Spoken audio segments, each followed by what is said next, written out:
how is the Bartlett different from other universities? Well, the Bartlett as a school of architecture is embedded in this multidisciplinary faculty, and so that's the first point. But then we're in University College London, which is a comprehensive science, humanities and arts university. So unlike many of the private schools, we're right in the heart of a leading world university. We're in London, and London is probably one of the centres of architectural culture at the moment. It's really an exciting place. It has all the big practices here. What makes the Bartlett unique? I think the amount of work and production that's being made here, because the thing is we don't have anything else but the design project and one theoretical work, which is the thesis. Could you quickly sort of describe the environment, the setup? What do we see here? Well, give us a tour. That's my desk. So I get kind of like half of this space and half of the shelving up. But recently, when I was here before, in the old building, there's just been a renovation.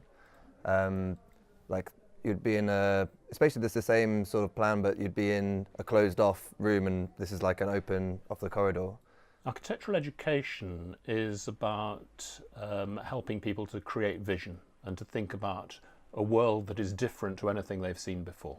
That's the role of the architect, to my mind, is to think about what the world could possibly be and then to make it happen.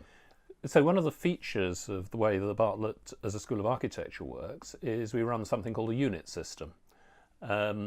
And the wonderful thing about units is they span different age groups. So at undergraduate level, years 2 and years 3 are jointly together in a unit, and a unit maybe will have 16 students and 2 tutors, and it will define its own program. Yeah, I think it really depends on the units, because the system is very much broken down that you spend 2 years within one unit with the same tutors. So there are some that have a very strong agenda and where you learn a very also even particular style and way of representing your work. Like you have to be very proactive to get taught at the school. Like you actually have to look for the people to teach you things and to hold them and force them to almost. So the Bartlett is more than just architecture. What does the Bartlett do? Okay, the Bartlett is a faculty of the built environment. So we have planning, construction management, we have a large school of environment, energy and resources. We have a number of institutes and centres, development planning unit that has been around for 65 years that looks at the global south and so forth.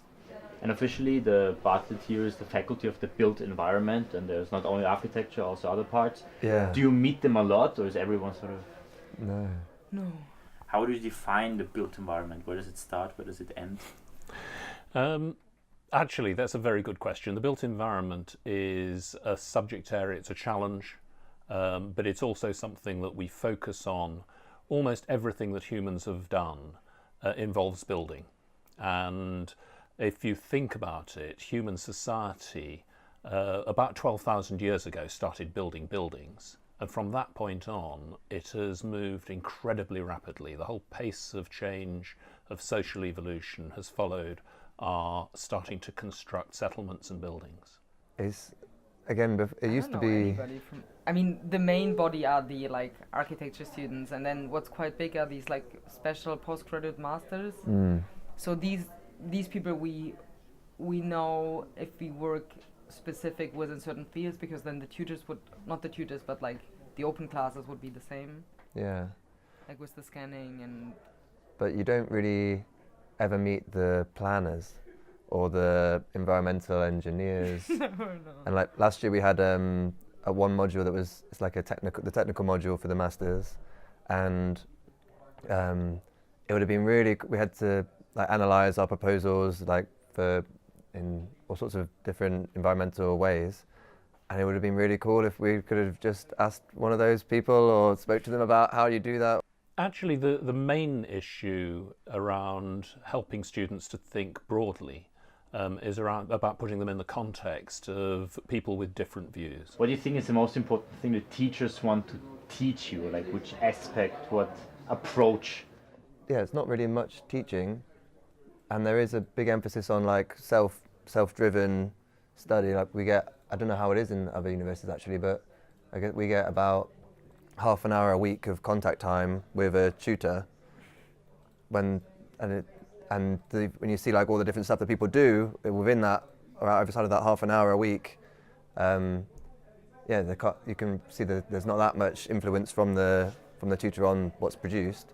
But then if you come to the show at the end of the year, depending on like when, but generally I find it's crazy how sort of curated all the work gets, and it's like it becomes very distinct. You can see, oh, that's a unit 17 or unit 12 or whoever. It's just all becomes so homogenized again in a funny way. And how's it like to be an architecture student in London? Expensive. Oh.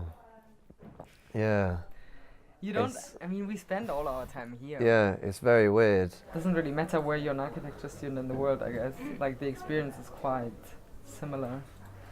There's I think it's nice that you have like so many architecture schools. So like for the summer shows and also the events and the lectures, and there's a huge variety, of course, also with exhibitions and like just things happening. Then in the end, like the amount of what you actually see. Yeah, it's good. I guess over the summer, in between the years, it's cool. And there's also, there's always this feeling of like something's happening.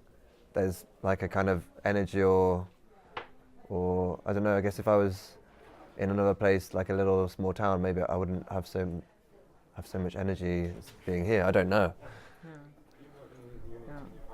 What's really nice is I had like several experiences when you need something or like when you're researching something that the people actually there. Like this is a really nice experience. Like if you're reading a book or like you're looking into something super specific and you're wondering how can I ever get hold of this person, and then you just see this person's actually just sitting around. And last question, what good advice do you have for students of architecture?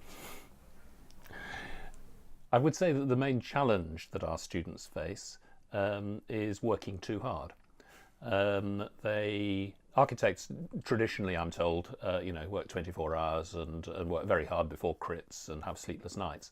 I'm trying very hard to set up a culture of work-life balance so that people actually think a bit more carefully about working when they're most productive and going to sleep when they're less productive. It's a very difficult challenge actually, because the whole culture of enthusiasm leads to people overworking, but that's not necessarily always good. So my real advice is get a balanced life.